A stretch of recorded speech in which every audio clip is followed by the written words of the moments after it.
What is up mga kapulutan? For today's video, gagawa tayo ng mixed seafoods kilawin. Alright. Pero hindi lang yun dahil naki-free taste pa tayo ng talaba at fresh na ara-arosep dito sa San Fernando City Public Market. Alright.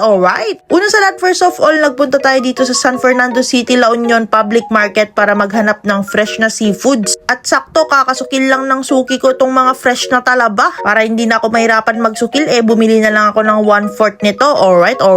Timing lang sa pagbili ng masukil na talaba mga kapulutan. Minsan kasi walang ganyan. Pero pag dito ako bumili sa suki ko, siguradong may dagdag yan. Kumuha rin ako nitong sea urchin or yung maratangtang. Di rin mawawala itong sea grapes o sa ating mga Ilocano ar-arosip. Kumuha lang din ako dito ng 1/4 kilo mga kapulutan. Ang hirap nga mamili sa dami ng seafoods kaya kumuha na tayo ng 3 klase. At habang andito na tayo, naki-pre-taste na naman tayo dyan kay Ate Preda. Tignan nyo naman yung mga benta niyang talaba. Ang lalaman, ang tataba.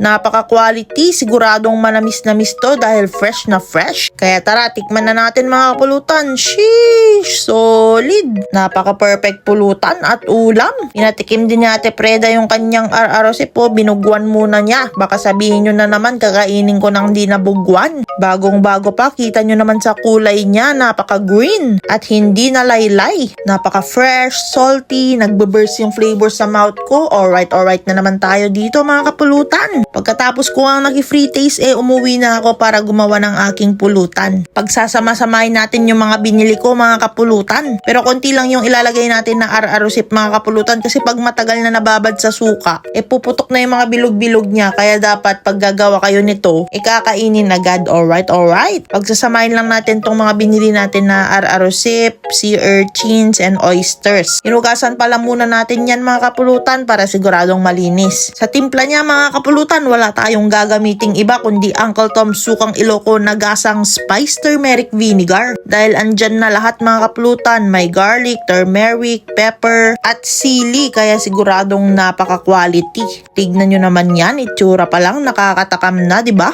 At syempre para may lasa, maglalagay tayo ng 475 pieces na asin. Saka natin hahaluin ng may kasamang pagmamahal. Alright.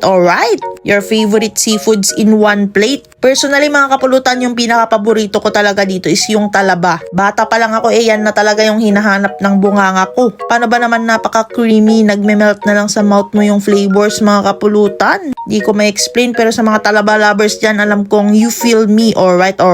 Tapos sasamahan pa natin nung sea urchin at nung ar-arosip. Malalasahan mo talaga yung umami. Slightly sweet dahil sa freshness ng ating seafoods. Ang ganda din ng combination ng ating ar-arosip na para bang may nagpapap din na bubbles habang ninunguya mo. Kaya na bang nihintayin nyo, gumawa na rin kayo ng mixed seafoods kilawin, pwedeng ulam at pulutan. Wala na naman akong masabi kundi alright.